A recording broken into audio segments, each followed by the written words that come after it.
England నుండి వచ్చిన ఒక అద్భుతమైన కథను మీరు వినబోతున్నారు. రాబిన్ హుడ్ కలెక్షన్లో భాగమైన ఈ కథ మీకు ఎంతో ఆనందాన్ని కలిగిస్తుంది. 2 సన్యాసుల గురించి ఈ కథ మీకు చెబుతుంది.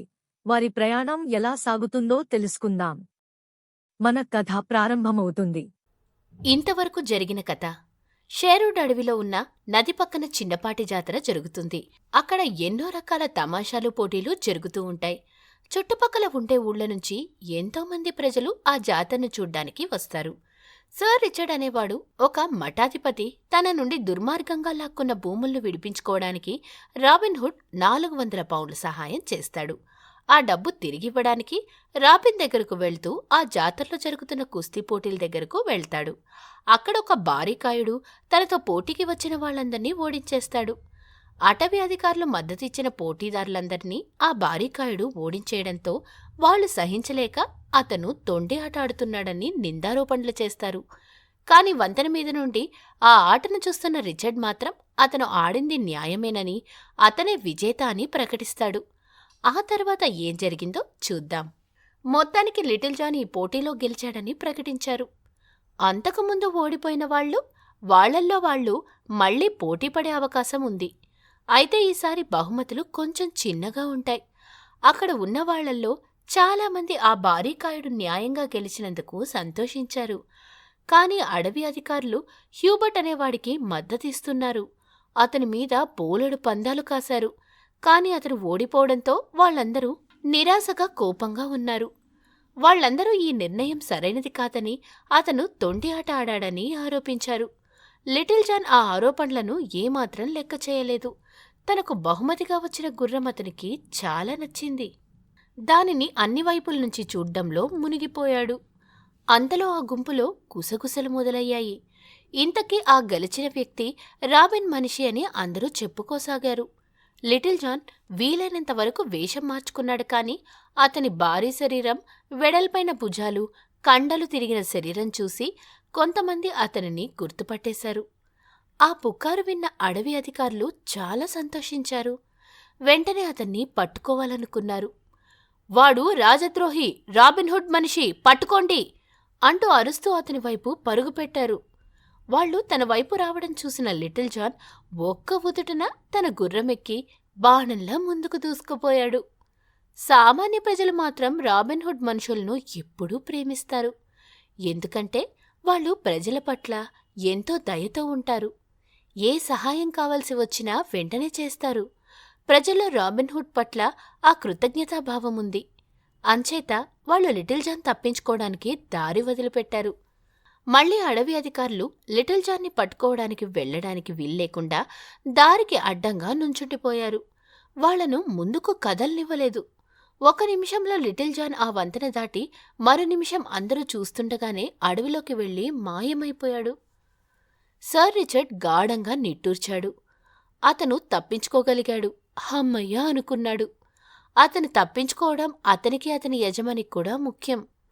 తను ఎలాగో రాబిన్ హుడ్ని కలవాలని అనుకుంటున్నాడు కాబట్టి తన పక్కనున్న సైనికులతో లిటిల్ జాన్ని వెంబడించమని చెప్పాడు. లిటిల్ జాన్ చాలా వేగంగా గుర్రాన్ని పరిగెత్తించాడు. రాబిన్ అతని మనుషులు ఉండే చోటు చేరే వరకు అతను ఎక్కడా ఆగలేదు. లిటిల్ జాన్, ఎక్కడ్నుంచి వస్తున్నావు అంత హడావిడిగా? ఈ గుర్రం ఎవరిది అని అడిగాడు రాబిన్ హుడ్ ఆశ్చర్యపోతూను.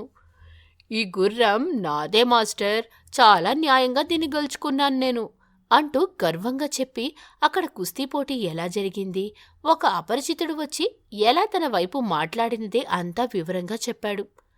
అతను సర్ రిచర్డ్ని గుర్తుపట్టలేదు. మొదటిసారి చూసినప్పుడు చాలా దిగులుగా ఉన్న మొహమే తనకు బాగా గుర్తుంది. ఇప్పుడు పరిస్థితులు మారిపోవడంతో రిచర్డ్ ముఖంలో ఆ దిగులు తగ్గి సంతోషంగా ఉన్నాడు. లిటిల్ జాన్ అతనిని గుర్తుపట్టలేకపోయాడు. అది సరేగాని, నువ్వు వచ్చేదారిలో ఎవరైనా ఒంటరిగా ఒక సిపాయి రావడం చూసావా? అతను మన దగ్గర 400 పౌండ్లు అప్పుగా తీసుకున్నాడు అడిగాడు రాబిన్. లేదండి, నేను చూడలేదు. ఇవాళ ఎవరైనా వస్తానని చెప్పారా ఏంటి? లిటిల్ జాన్ అడిగాడు. అవును, సరిగ్గా 1 సంవత్సరం క్రితం ఒక వ్యక్తి మన దగ్గర డబ్బు తీసుకెళ్లాడు. ఏడాది తర్వాత ఇదే రోజున తిరిగి చెల్లిస్తానని అన్నాడు. ఇవాళ వస్తాడేమోనని ఎదురుచూస్తున్నాను వివరంగా చెప్పాడు రాబిన్. అతను చాలా నిజాయితీపరుడు. అతను తప్పకుండా వస్తాడు. ఇవాళ చీకటి పడే లోపున వస్తాడని నాకు నమ్మకముంది. సరే, కాసేపు చూద్దాం. అయితే ఈలోపు నాతో భోజనం చేయడానికి ఎవరైనా కావాలి. లిటిల్ జాన్, నువ్వు విల్ స్కార్లెట్ని, మ్యాక్ని నీతో తీసుకెళ్ళు. వాట్లింగ్ వీధి వైపు వెళ్లి భోజనం వేళకి ఎవరైనా కనబడితే తీసుకురండి. ఒకవేళ వాళ్ళు ధనవంతులైతే తిన్నదానికి మనకు డబ్బులిచ్చి వెళ్తారు. వాళ్ళు పేదవాళ్లైతే ఒక పూట వాళ్లకు భోజనం పెట్టినందుకు నేను సంతోషిస్తాను. ఒకవేళ వాళ్ళు ఏ కళాకారులో గాయకులో అయ్యుంటే మనకు కూడా కొంత వినోదం ఉంటుంది అన్నాడు రాబిన్. ఆ ముగ్గురు వెంటనే బయలుదేరి వాట్లింగ్ వీధికి వెళ్లారు. అటూ ఇటూ చూసినా ఎవరూ కనపడలేదు. బాన్స్డేల్ నుంచి వచ్చే దారిలో చాలామంది గుంపులు గుంపులుగా వాళ్ల వైపే రావడం కనిపించింది. ఓ, అటు చూడు, ఎంతమంది వస్తున్నారో! ఇవాళ రాబిన్కి అతిథుల కొరత లేనట్టే ఆశ్చర్యంగా అన్నాడు లిటిల్ జాన్. అయినా అంతమంది వస్తున్నారు, ఎవరబ్బా వాళ్ళు? ఎప్పుడు చూసినట్లేదు. ముగ్గురు కూడా ఆ వస్తున్న గుంపు వైపు పరీక్షగా తేరిపారా చూశారు. మొదట ఇద్దరు నల్లబట్టలు వేసుకున్న సన్యాసులు అందమైన గుర్రాలెక్కి వస్తున్నారు. వారి వెనుకగా 7 గుర్రాలు తగిలించిన బళ్ళు పెద్ద పెద్ద బరువులు మోసుకుంటూ వస్తున్నాయి. వాటికి కాపలాగా దాదాపు 50 మంది బలశాలులు ఈటలు పట్టుకుని ఉన్నారు. వావ్! ఈ గుర్రాల్లాగే బండ్లలో చాలా పెద్ద నిధి ఉండవచ్చును. లేకపోతే అంతమంది ఎందుకు కాపలాగా ఉంటారు అన్నాడు మ్యాక్. ఎంతమందైనా ఉండనికాక వాళ్ళందర్నీ భోజనానికి తీసుకెళ్లాల్సిందే, లేదంటే ఆయన ముందు తల ఎత్తుకొని తిరగలేం అన్నాడు Little John. Mac, Will Scarlet Little John మాటలను ఒప్పుకున్నారు. వాళ్లు ముగ్గురు వెళ్లి కొంచెం దూరంలో ఉన్న మలుపు దగ్గర నుంచున్నారు. ఆ ఊరేగింపు అటువైపు వస్తున్నప్పుడు ముందుగా వస్తున్న సన్యాసులకు ఆ మూల మలుపుల్లో ముగ్గురు యువకులు విల్లులు ఎత్తిపెట్టి బాణాలు తమవైపే గురిపెట్టి నుంచుని ఉండడం చూశారు. అక్కడే ఆగండి! స్పష్టంగా వాళ్లకి వినపడేలా గట్టిగా అరిచాడు లిటిల్ జాన్. వెనుక వస్తున్న మీ మనుషుల్ని కూడా ఆగమని చెప్పండి, లేదా ఈ బాణాలు మీ గుండెల్లో దిగబడతాయి హెచ్చరించాడు లిటిల్ జాన్. ఎవరూ లేని దారిలో హఠాత్తుగా ముగ్గురు సాయుధులను చూసేసరికి వాళ్లందరికీ మతిపోయినట్లయింది. సన్యాసులు ఇద్దరూ తమ గుర్రాలను పగ్గాలు వేసి ఆపారు. కవాతు చేస్తూ వస్తున్న సైనికులు హఠాత్తుగా ముందరివాళ్లు ఆగిపోవడంతో తర్వాత వచ్చేవాళ్లు ఒకరికొకరు తట్టుకుని ఒకరి మీద ఒకరు కుప్పలా పడిపోయారు. మా యజమాని భోజనానికి మిమ్మల్ని ఆహ్వానించారు. మీరు రాకపోతే ఆయన కోప్పడతారు. సందేహించకండి. ఎక్కువ ఆలస్యమైతే ఆయన ఒప్పుకోరు. పదండి. ఆ సాధువులకు అర్థం కాలేదు. ఇంత పెద్ద అడవిలో ఎవరో మాకు భోజనం పెట్టడం కోసం ఎదురుచూడ్డమేంటి అని వాళ్లకు గొప్ప సందేహం కలిగింది. మీ యజమాని ఎవరు? ఇద్దర్లో కొంచెం పెద్ద స్థాయిలో ఉన్న సాధువు అడిగాడు. మా యజమాని రాబిన్ హుడ్ అవసరమైన దానికన్నా కొంచెం ఎక్కువ అరుస్తూ చెప్పాడు లిటిల్ జాన్. ఆ అరుపుకి పక్కన చెట్ల మీద పొదల్లోనూ ఉన్న పక్షులు ఎగిరిపోయాయి. Robin hood? అతనొక రాజద్రోహి కదా! అతని గురించి ఒకటి కూడా మంచి మాట వినలేదు నేను అంటూ వెటకారంగా మాట్లాడాడు సాధువు. అది వట్టి అబద్ధం.